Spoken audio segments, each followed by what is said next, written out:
Excuse me, you don't get to interrupt me on this time. Now, let me also suggest that when you invoke the president's son's name here, when you try to make a little joke out of referencing Barron Trump, that does not lend credibility to your argument. It makes you look mean. It makes you look like you're attacking someone's family, the minor child of the president of the United States.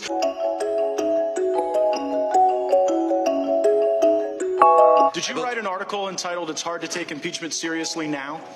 Yes, I did write that article. And in that article, did you write, hold on, I'm limited on time, sir. Did you write, since the 2018 midterm election, House Democrats have made it painfully clear that discussing impeachment is primarily or even exclusively a tool to weaken President Trump's chances in 2020. Did you write those words? Until this call in July 25th, I was an impeachment skeptic.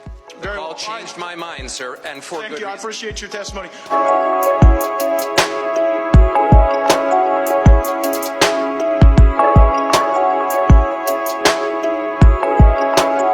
Professor Carlin, you gave $2,000, or you gave $1,000 to Elizabeth Warren, right?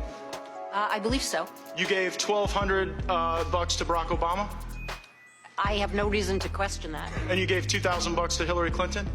That's correct. Why so much more for Hillary than the other two?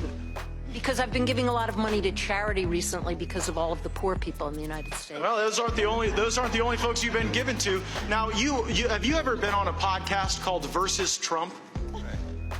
I think I was on a live panel that the people who ran the podcast called Versus Trump. On that, do you remember saying the following? Liberals tend to cluster more. Conservatives, especially very conservative people, tend to spread out more, perhaps because they don't even want to be around themselves. Did you say that? Yes, I did. Do you understand how that reflects contempt on people who are conservative? No, what I was talking about there was the natural tendency, if you put the quote in context, the natural tendency of a compactness requirement to favor a party whose voters are more spread out. Well, and I do Professor, not have contempt hold on. Again, I'm very limited on time, Professor.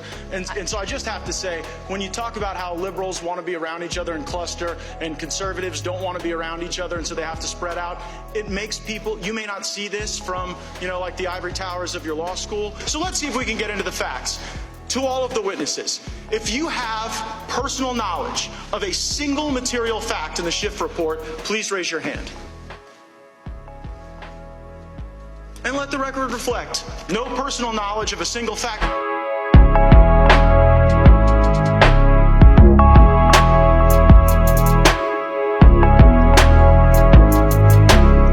And you know what?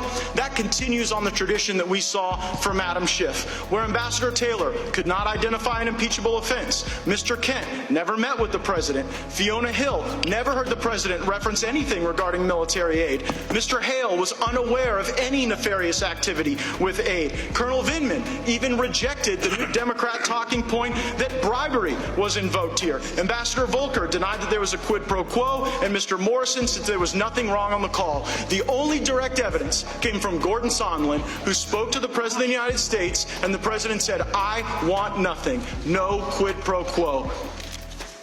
And you know what? If wiretapping a political opponent's an impeachable offense, I look forward to reading that Inspector General's report, because maybe it's a different president we should be impeaching. Gentleman's time has expired.